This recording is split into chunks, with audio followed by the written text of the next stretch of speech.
The cave you fear to enter holds the treasure you seek. Joseph Campbell.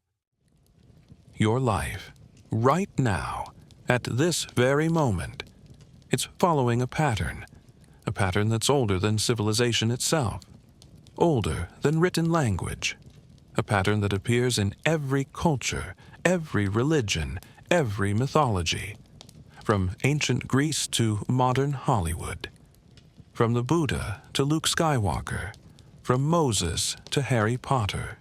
The same story, told 1,000 different ways. Joseph Campbell called it the hero's journey. And whether you realize it or not, you're living it right now. This isn't metaphor. This isn't poetry. This is the structure of transformation itself. And once you see it, you can't unsee it. Let me show you. In 1949, a man named Joseph Campbell published a book, The Hero with 1,000 Faces. Campbell was a mythologist. He spent decades studying myths from around the world. Greek myths, Hindu epics, Buddhist teachings, Native American stories, Christian parables. Completely different cultures, separated by thousands of years, thousands of miles. And he discovered something remarkable. They were all telling the same story.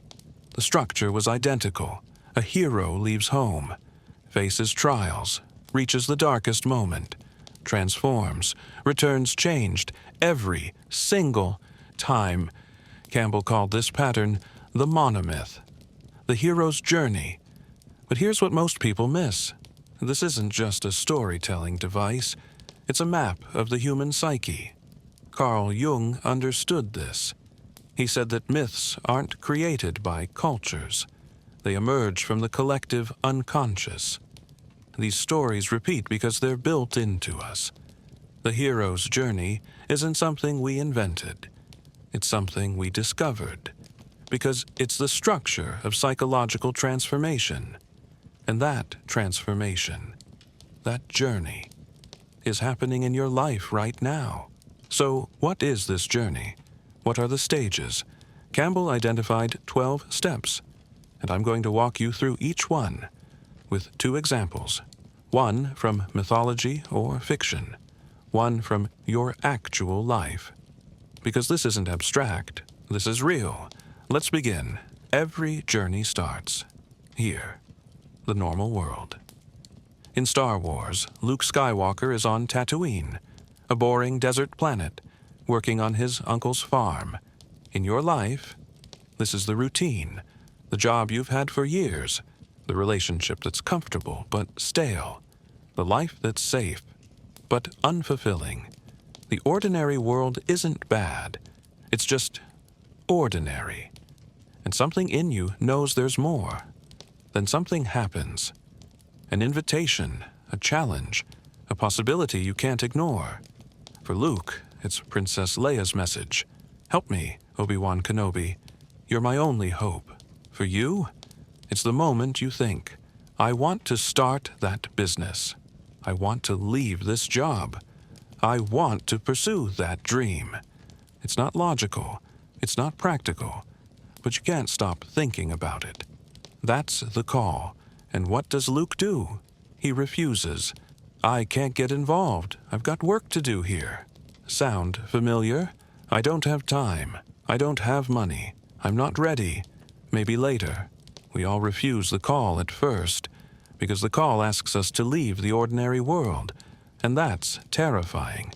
But then, someone appears. For Luke, it's Obi-Wan Kenobi, the wise old Jedi. For you, it's the book that changes your perspective, the course that teaches you a skill, the person who believes in you when you don't believe in yourself. The mentor doesn't do the journey for you. They give you the tools, the wisdom, the courage to begin. This is the point of no return. Luke leaves Tatooine. The ordinary world is behind him. He's committed. For you, it's the moment you quit the job. Submit the application. Make the investment. Take the first real step. You've crossed into the special world. There's no going back. Now you're in it. Luke meets Han Solo. Chewbacca. They encounter stormtroopers. Escape the Death Star. In your life, this is the learning phase. The first clients who say no. The competitors. The mistakes. The people who support you. The people who doubt you. You're building skills. Making allies. Facing obstacles. This is the training ground. You're getting closer to the big challenge. Luke and the team approach the Death Star to rescue Princess Leia. For you, this is the moment before the launch, before the presentation, before the big decision. You can feel it coming, the thing you've been preparing for. And then, everything falls apart. Obi-Wan is killed. Luke's mentor dies. He's alone. This is the abyss, the darkest moment. The moment when you think, I've failed. It's over. I can't do this. The business collapses. The relationship ends. You lose everything. In mythology, this is often a literal death, or near death, because something has to die. The old you, the old identity. The abyss isn't the end of the journey. It's the center, because this is where transformation happens. Most people quit here. They turn back, but the hero doesn't. If you survive the abyss, you gain something. Luke and the team retrieve the Death Star plans. For you, this is the insight, the breakthrough, the realization. I understand now. I'm not the same person I was. The reward isn't material. It's internal, but the journey isn't over. You have to return to the world and apply what you've learned. Luke returns to the rebel base. He has the plans, but now he has to act. For you, this is the moment you take your new understanding and build something with it. You start the new business, write the book, lead the team. One final test. Luke is flying down the trench. Darth Vader is behind him. It's impossible. And then, he lets go. He trusts the Force. He becomes something more. For you, this is the moment you fully embody the change. You're not trying anymore. You're being. The old you is dead. The new you has been resurrected. Luke destroys the Death Star. He's a hero. He's changed. And he brings a gift back to the world. For you, the Elixir is the wisdom, the skill, the perspective. You don't keep it to yourself. You share it. You teach. You mentor. You create. Because that's the final stage. The hero doesn't just transform themselves. They transform others. Now you might be thinking, okay, that works for Star Wars, but that's fiction. Fair enough. Let's look at ancient myths, stories that are thousands of years old, from completely different cultures. And you'll see, the pattern is identical. Ancient Greece, Homer's Odyssey, ordinary world. Odysseus is the king of Ithaca. He has a wife, Penelope, a son, Telemachus, a peaceful kingdom, called to adventure the Trojan War. He's called to fight. He refuses at first. He pretends to be mad, plows his fields with salt, but he's discovered. He must go. Trials. 10 years at war. Troy falls. He thinks he's done. But then, the journey home. That's where the real trials begin. The Cyclops, the Sirens, Circe the Witch, Scylla and Charybdis. His men are killed one by one. The Abyss. He loses everyone. His entire crew dies. He's alone, shipwrecked, on the island of Calypso for 7 years. He's forgotten, lost. He wants to die, return. Finally, he reaches Ithaca, but he's not the same man. He's disguised as a beggar. No one recognizes him. Resurrection. He reveals himself, defeats the suitors, reclaims his kingdom. The elixir, the wisdom of suffering, the knowledge that home isn't a place. It's who you've become. Ancient India. The story of the Buddha. Ordinary world. Siddhartha is a prince, sheltered in a palace. Luxury, pleasure, no suffering. Call to adventure. He leaves the palace. For the first time, he sees the real world. He sees an old man, a sick man, a corpse, and he realizes everyone suffers. Everyone dies. What's the point? Refusal. He could return to the palace, ignore what he saw, but he can't. The question haunts him, crossing the threshold. He abandons his wealth, his title, his family. He becomes a wandering ascetic. Trials. He studies with gurus. He meditates for years. He starves himself nearly to death. Nothing works. He's still suffering. The abyss, sitting under the Bodhi tree. Mara, the demon of desire, tempts him. Give up. You'll never find the answer. Go back to the palace. Be comfortable. This is the darkest moment, the moment of doubt. Resurrection, he refuses. He meditates through the night, and at dawn. Enlightenment, he sees the truth. Suffering comes from attachment. Freedom comes from letting go. Return with the elixir. He could have stayed in bliss, but he didn't. He returned to the world. He taught for 45 years. The gift? The Noble Eightfold Path. The way out of suffering, ancient Israel. The story of Moses. Ordinary world, Moses is raised as an Egyptian prince. Comfort, power, call to adventure. He sees an Egyptian beating a Hebrew slave. He kills the Egyptian. He flees to the desert. Years later, a burning bush, God speaks. Free my people. Refusal of the call. Moses says, I can't, I'm not a leader, I stutter. Send someone else. But God insists. Mentor. His brother Aaron helps him speak. Trials. The plagues of Egypt. The parting of the Red Sea. Leading the Israelites through the desert. The abyss. 40 years in the wilderness. The people rebel. They doubt.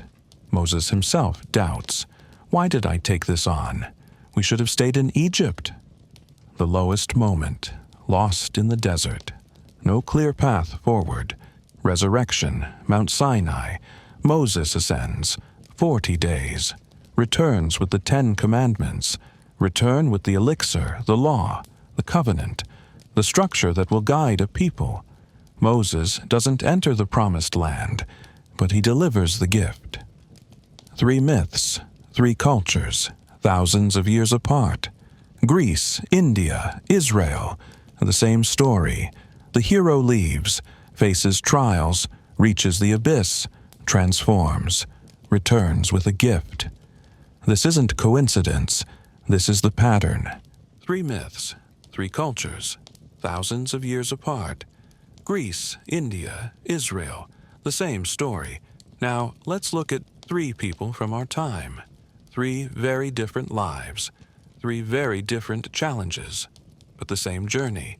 Cassius Clay, born in Louisville, Kentucky. 1942.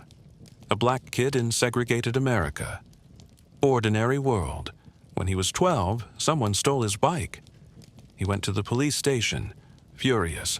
I'm gonna whoop whoever stole my bike. The police officer, Joe Martin, happened to be a boxing coach. He said, you better learn how to fight first. Call to adventure. That moment. Boxing became his path out. Trials. He was fast, unorthodox, confident. Olympic gold medal at 18, 1960. Rome. He came home a hero. Walked into a restaurant wearing his gold medal. They refused to serve him. We don't serve here. He threw the medal into the Ohio River. That's when Cassius Clay started to die, and Muhammad Ali started to emerge. He converted to Islam, changed his name. Cassius Clay is a slave name. I am Muhammad Ali, a free name. 1964. He became the heavyweight champion of the world, the youngest ever, 22 years old. I am the greatest. I shook up the world. The Abyss, 1967. The Vietnam War. Ali was drafted. He refused to go. I ain't got no quarrel with them Viet Cong. They never called me. No Viet Cong ever lynched me. He was stripped of his title, banned from boxing. 3.5 years, the peak of his career. He lost millions of dollars. Faced prison, was hated by half of America. His mentor, Malcolm X, had been assassinated 2 years earlier. Ali was alone, in the darkest moment. I could have gone to war, made my millions, been comfortable, but I would have lost my soul. The abyss isn't always external. Sometimes it's a choice, the moment when you lose everything. But keep your integrity. The road back, 1970. The Supreme Court overturned his conviction. He could fight again, but he was older now, slower. Many thought he was finished. Resurrection, 1974. Zaire, Africa.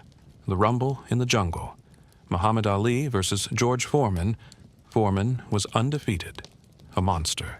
Everyone bet against Ali. Ali was 32, old for a boxer, 8th round. Foreman was exhausted.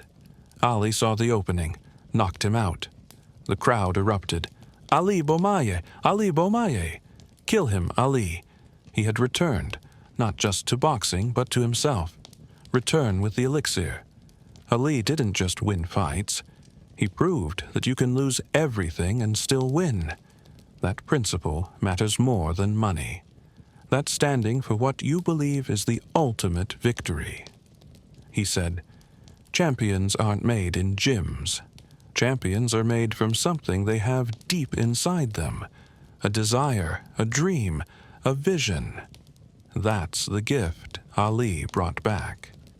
Robert Downey, Jr., born 1965. New York, ordinary world. His father was a filmmaker. Robert grew up on movie sets.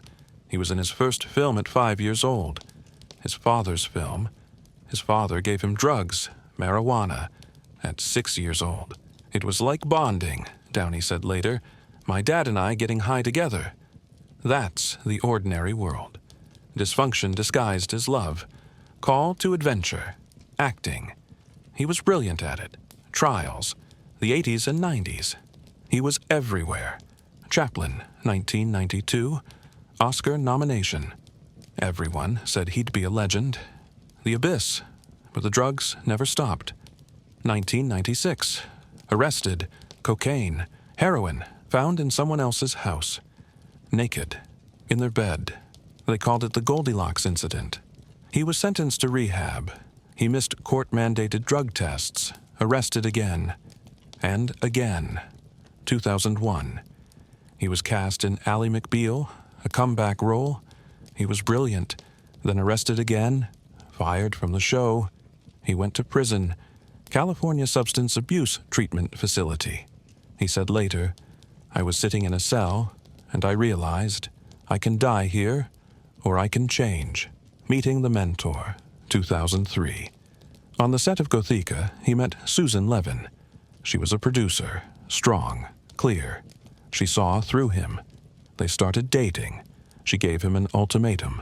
Me or the drugs. Choose. He chose her. The road back. But Hollywood hadn't chosen him. He was uninsurable. Too much of a risk. Small roles, independent films, proving himself. Kiss, Kiss, Bang Bang, 2005. Zodiac, 2007. He was good, but still seen as damaged. Resurrection, 2008. Jon Favreau was directing Iron Man. He wanted Downey for Tony Stark. The studio said no. He's a liability. He could relapse. Favreau insisted. He is Tony Stark, a man who built armor to protect his heart. The film made $585 million worldwide. Downey became the highest-paid actor in the world. But more than that, he became a symbol. Return with the Elixir, from a prison cell to Iron Man. The gift he brought back wasn't just success. It was proof that redemption is real, that you can fall completely and still rise. He said, "I think that we all do heroic things, but hero is not a noun, it's a verb. The journey doesn't end. You keep choosing every day." Joanne Rowling, born 1965, England, ordinary world. a girl who loved stories. Her mother got sick when Joanne was 15, multiple sclerosis. Her mother died when Joanne was 25. Devastating. She said, "The loss of my mother was the defining moment of my life." Call to Adventure, 1990. She was on a train from Manchester to London. Delayed 4 hours, no pen, no paper, and the idea just appeared, fully formed. A boy, an orphan, a wizard. He didn't know he was special. Harry Potter walked into her mind. She said later, "I have never been so excited by an idea." Trials. She started writing, by hand, in notebooks. She moved to Portugal, taught English, got married, had a daughter. The marriage fell apart. Divorce. She moved to Edinburgh, Scotland. Single mother, no job. On welfare, £70 a week. The abyss. She was clinically depressed, suicidal. She said, "I was the biggest failure I knew." 12 publishers rejected Harry Potter. Too long for a children's book. Children don't read fantasy anymore. This won't sell, she thought. Maybe I wasted 5 years of my life. She sat in cafes because she couldn't afford to heat her apartment. She wrote while her daughter slept. She said, "Rock bottom became the solid foundation on which I rebuilt my life." Meeting the mentor, Christopher Little, a literary agent. The 13th person she sent the manuscript to. He said yes. He found a publisher, Bloomsbury. They offered £1,500. Nothing, but it was a yes. Resurrection, 1997. Harry Potter and the Philosopher's Stone published. Slow at first, then word of mouth. Kids couldn't put it down. Parents started reading it. It spread like wildfire. 7 books, 500 million copies sold worldwide. The films, the theme parks, the cultural phenomenon. Return with the Elixir. But the gift wasn't money. The gift was this. She made an entire generation fall in love with reading. In an age of video games and television, kids lined up at midnight for books. She said, "It is impossible to live without failing at something, unless you live so cautiously that you might as well not have lived at all. In which case, you fail by default." That's the elixir. The wisdom she brought back from the abyss. Muhammad Ali, Robert Downey Jr., J.K. Rowling. 3 people. 3 abyss moments. Ali lost his title. Downey lost his freedom. Rowling lost hope. But they didn't stop. They walked through the abyss and came back with gifts. That's the hero's journey in real life. Now, let's talk about you. Because this isn't just about myths or celebrities. This is about your life. Right now, you're on the hero's journey, whether you realize it or not. So the question is, which stage are you in? The routine, the comfort, the life that's safe but unfulfilling. You wake up, go to work, come home, repeat. There's nothing wrong with it, but something's missing, and you know it. If this is you, the call is coming, or it's already here, and you're ignoring it. That voice that says, "There's more." The idea you can't stop thinking about. The career change, the project, the relationship, the risk. It doesn't make logical sense, but it won't leave you alone. If this is you, you're at the threshold. The question is, will you cross? "I don't have time. I don't have money. I'm not ready. Maybe later." This is the refusal. And it's normal. Everyone refuses at first, because the call asks you to leave safety. But here's the truth.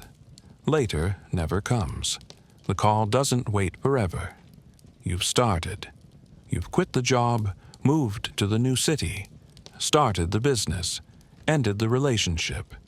You're in it now, the special world. And it's harder than you thought. If this is you, the trials are here. This is where you learn. Don't quit. This is the training. Everything's falling apart. The business is failing. The relationship ended. The money's gone. You think, I made a mistake. I should have stayed in the ordinary world. Listen carefully. This is not the end. This is the center. The abyss is where transformation happens. Ali was here, banned from boxing, alone. Downey was here, in a prison cell, broken. Rowling was here. 12 rejections, suicidal, and they all came back, transformed. The abyss isn't failure. It's the fire that burns away the old you. If this is you, don't quit. Walk through. You've made it through. You're different now. You have knowledge, wisdom, skill, perspective. The question is, what will you do with it? The hero doesn't keep the elixir. The hero shares it. You teach. You create.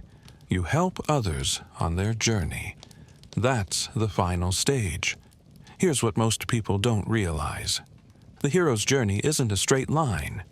You don't do it once and you're done. Life is multiple journeys, layered, overlapping. You might be in the abyss in your career, but in the ordinary world, in your relationships, you might be returning in one area and hearing the call in another. That's normal. That's life. The point isn't to complete the journey once. The point is to recognize the pattern and live it consciously. Most people never leave the ordinary world. They hear the call, but they refuse permanently. They choose safety over growth, comfort over transformation, and that's a choice. But it's a choice with consequences. Jung said it. The most terrifying thing is to accept oneself completely. The ordinary world is terrifying because it's safe.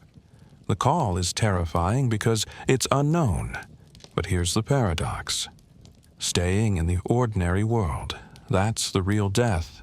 Crossing the threshold, that's where you come alive. First, recognize where you are. Honestly, don't lie to yourself. You know which stage you're in. Second, understand that the abyss is not the enemy. It's the necessary step, the death that leads to rebirth. Third, find your mentor. A book, a teacher, a course, a community. You don't have to do this alone. Fourth, trust the process. The hero's journey has been walked by billions of people across thousands of years. It works because it's not a story, it's a structure. Fifth, move one step, that's all. You don't need to see the whole path. Just the next step. The journey reveals itself as you walk. In the first video, we talked about the 6 archetypes: the persona, the shadow, the hero, the sage, the anima and animus, the self. Now you can see how they connect. The hero's journey activates the archetypes. The call to adventure. That awakens the hero archetype within you. The trials. That's where you meet your shadow. The parts of yourself you've denied. The mentor. That's the sage. The wisdom you need to proceed. The abyss. That's the death of the ego. The persona crumbles. You're forced to face what's real, the resurrection. That's the integration of the self. The moment you become whole. The return. That's individuation. Jung's word for becoming who you truly are. Joseph Campbell and Carl Jung were describing the same thing from different angles. Campbell mapped the external journey, the events, the stages. Jung mapped the internal journey, the psyche, the transformation. But they're one process. The outer reflects the inner. When Luke Skywalker loses Obi-Wan, externally, he loses his mentor. Internally, he's forced to find the strength within himself, to trust the Force, the self. When Ali loses his title, externally, he loses his career. Internally, he discovers his soul, his principles, his true identity. The journey isn't out there. It's in here, but it manifests as events, trials, relationships, challenges. That's why the pattern repeats. Because the structure of transformation is built into the human psyche. Jung called it the collective unconscious. Campbell called it the monomyth. Same truth, different language. So, here's what we've covered. The hero's journey, 12 stages, from the ordinary world to the return with the elixir. We've seen it in ancient myths, Odysseus, Buddha, Moses. We've seen it in modern lives, Ali, Downey, Rowling. And we've seen it in your life. Right now, you're on this journey, whether you know it or not. The only question is, will you walk it consciously? Or will you resist, refuse the call, stay in the ordinary world, and wonder why life feels empty? Jung said, until you make the unconscious conscious, it will direct your life, and you will call it fate. The hero's journey is how you make the unconscious conscious. You see the pattern. You recognize the stages. And suddenly, you're not a victim of circumstance. You're the hero of your own story. The abyss isn't the end. It's the transformation. The trials aren't punishment, they're training. The return isn't optional. It's your responsibility. Because the hero doesn't just save themselves. The hero brings the gift back and shares it. That's the final truth of the hero's journey. You don't do it for you. You do it for everyone. So I want you to ask yourself, where am I on the journey? And what's my next step? Write it in the comments. I'm genuinely curious. If you want to explore the hero's journey deeper, I've linked several books in the description. The Hero with 1,000 Faces by Joseph Campbell. This is the book that started it all. The Writer's Journey by Christopher Vogler. Practical application of Campbell's work. And Man and His Symbols by Carl Jung. To understand the connection between the hero's journey and the archetypes we discussed in the first video, you can get 15-minute summaries on Blinkist, or full audiobooks on Audible. Both links are in the description with discounts. Next week, we're looking at what happens when the journey goes wrong. When the hero walks through the abyss and comes back darker. Wall Street, Bud Fox, Gordon Gekko, the dark side of transformation. Thanks for watching.